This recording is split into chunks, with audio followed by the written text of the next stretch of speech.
push pawns on the kingside, push f4, which Nakamura has prevented. Okay, the pawn structure is changing, evolving. Do you still prefer white? Prefer it less. There was a moment where there was a trade on d4. I didn't understand why Hikaru didn't take with the queen. He took with the bishop. And now I am not actually that impressed by this transition. This pawn on e3 is going to be a weakness forever, and it can be targeted. So I think Fabi is going to be quite happy here.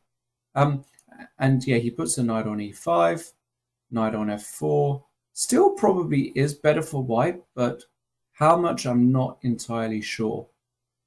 Unless you can go b5 here and just try and win by brute force, trying to isolate this pawn. And it's played. Yeah, it's played. Yeah.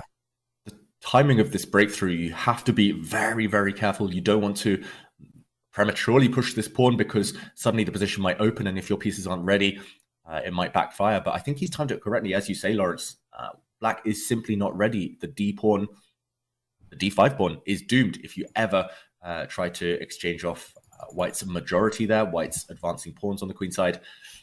And suddenly look at the clock times as well. Huge difference there. This is maybe why Nakamura has had the ascendancy against Caruana, especially in the early days of their blitz matches.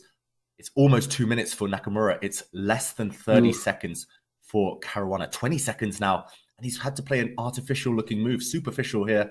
Rook a5. I mean, awful. Yes, it's targeting white's pawns, but tactically, that black rook is a target. It's loose now, undefended. White is surely going to gain time against that rook later. This looks terrible. Look at that white pawn on b6 now. Protected pass pawn. Any endgame is just going to be winning for white if it gets that far. Okay, Fabi activates his knight. The knight in c4 looks nice. One good piece, but shouldn't be enough. Nakamura is so good at just kind of clamping down, at consolidating. And Fabi, f4. Desperation, but also very, very clever. He was trying to open up a diagonal for his light square bishop. Black's bishop wants to come to g6 later. And an exchange of pieces. Fabi's fighting back, Lawrence. Yeah, I mean, I'm in shock, really, to see Hikaru lose control of this position. He had so many ways just to consolidate. And now, is this just random and unclear? And has Fabi got some incredible ideas in this position? Okay. He's only got a few seconds left. Knight takes d5! Knight takes d5! No. Fabi, he had a half chance. Elementary. Yeah, knight takes d5. Oh, goodness. Elementary tactic there. It's a simple 1-2 punch, double attack, temporary piece sacrifice. Like you said, Lawrence, yeah, this has gone all wrong. He had 5 seconds. It's impossible to fight Nakamura when you're so far behind on the clock, but now white is simply 2 very strong pass pawns ahead. That e pawn has dropped off. This is a straightforward win. Look at the C and B pawns. New queen. Poor Fee. He was just too slow in the opening, and that came back to bite him later.